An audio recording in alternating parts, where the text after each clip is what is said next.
Bonjour Lulu.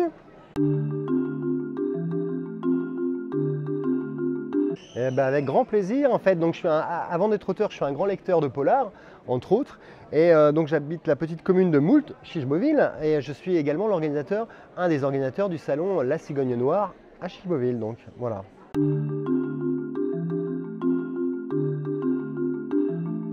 Donc l'année des loups fait suite Les loups et l'agneau, pardon. Un roman qui se passe en Normandie, à Caen et du côté d'Argentan en 1981. Et donc celui-ci, le second, qui peut se lire indépendamment du premier, c'est une histoire totalement indépendante, se déroule 5 ans plus tard, en 86. Et le truc, c'est que l'un des personnages du premier, Les loups et l'agneau, revient dans celui-ci. Je ne vous dirai pas lequel, on ne va pas le spoiler. Voilà, et donc ça met en scène une équipe de flics aux prises avec un tueur rotor insaisissable, au nom enfantin de Génie du Mal, et qui sème un nombre de cadavres sur sa route. Donc vont se greffer à l'enquête un médium, un détective privé, une femme au passé trouble, et ainsi qu'un mystérieux individu dont on ne sait pas grand-chose.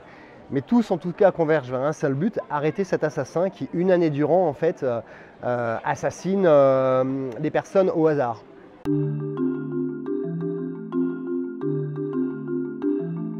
La méthode Venturus, c'est un polar complètement déjanté, contemporain, qui commence en région parisienne, qui vient en Normandie et qui se termine en Bretagne. C'est vraiment un ovni, c'est atypique, ça ne convient pas à tout le monde parce que c'est déjanté, ça va loin dans le burlesque et dans le n'importe quoi, je dirais. C'est assumé. Je sais très bien que c'est un peu le vilain petit canard de la famille, parce que déjà, il faut savoir que le polar humoristique, c'est quand même une niche dans le polar. Et je comprends, mais à la limite, je m'en fiche, mais je comprends que ça puisse ne pas plaire. Donc, comme j'aime bien changer de genre, j'alterne le thriller, le polar un peu historique et le polar humoristique. Et le second, puisque vous m'avez gentiment posé la question, donc le prodigieux détective qui est lui, autant je dirais un roman d'aventure qu'un roman policier, qui se déroule entre 1870 et 1940 aux États-Unis.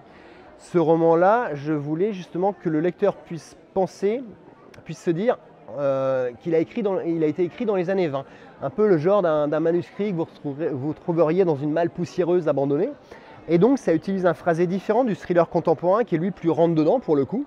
Là, c'est une lecture qui prend un peu plus son temps, les descriptions des personnages sont un peu plus longues. C'est une autre musique, j'associe ça vraiment à la musique selon les romans. Voilà quoi, c'est donc ce que je peux vous dire.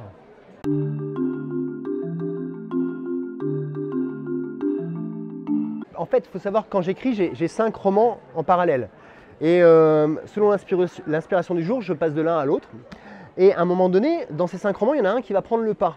Et donc, je vais me consacrer à celui-ci pour qu'il sorte en premier. Donc, le prochain à sortir, c'est un Lajoigny, c'est un deuxième Les Carnets de Bonne Allure, qui sortira au premier trimestre 2024. Il faut que je vois justement Jean-Charles Lajoigny, l'éditeur, qui est dans la salle. Il faut que je lui en reparle tout à l'heure. Donc, et voilà, et un autre loup sortira plus tard. Et j'ai aussi un roman de braquage contemporain qui se déroule aux États-Unis, en gestation. Voilà, je suis bien occupé.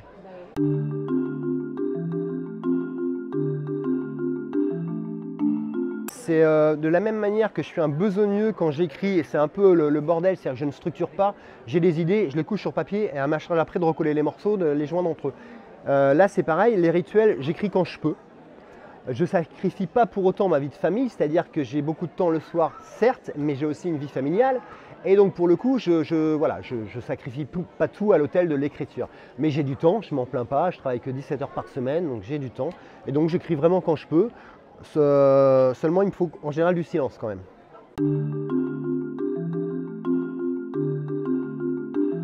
J'apprécie le polar dans le sens large, hein, après les lectures du moment, on va dire, ça dépend. Si je suis en phase de recherche pour un roman, je vais lire que de la documentation. Si j'écris un polar historique, je vais pouvoir lire du thriller, mais non pas du polar historique. Et de la même manière, si j'écris du thriller, je ne vais pas pouvoir lire du thriller en même temps. Je ne veux pas être impacté, je veux pas... Là, par exemple, je vous parlais d'un roman de braquage aux États-Unis. Je n'ai jamais vu, et je ne veux pas les voir, La Casa de Papel. Je ne veux voir aucun film de braquage. Je ne veux pas. Je ne veux pas être, être impacté de quelque façon que ce soit. Voilà. Donc, mes lectures varient en fonction de ce que j'écris.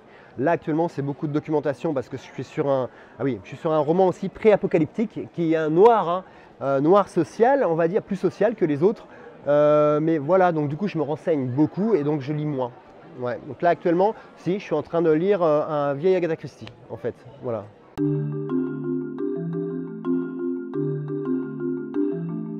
Je serais, pour moi, c'est quand même ce qui a déclenché mon envie d'écrire des polars. C'est depuis tout petit, donc c'est les Agatha Christie, donc c'est Hercule Poirot. C'est très cliché de dire ça, mais mine de rien, c'est quand même un des personnages fondateurs. Alors il y a Sherlock Holmes, certes, mais Hercule Poirot a eu tellement d'aventures que je m'identifierais plus à lui. Voilà. Ouais. Très bien.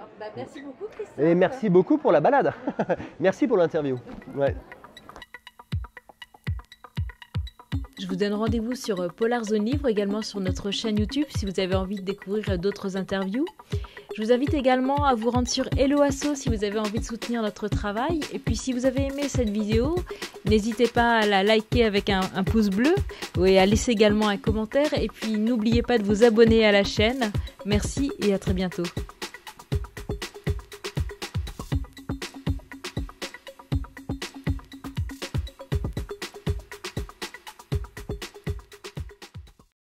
Ah non, pardon, non, il faut me dire si. Non, alors moi c'est vrai que je parle beaucoup, mais il faut me dire si vous voulez plus court. Hein.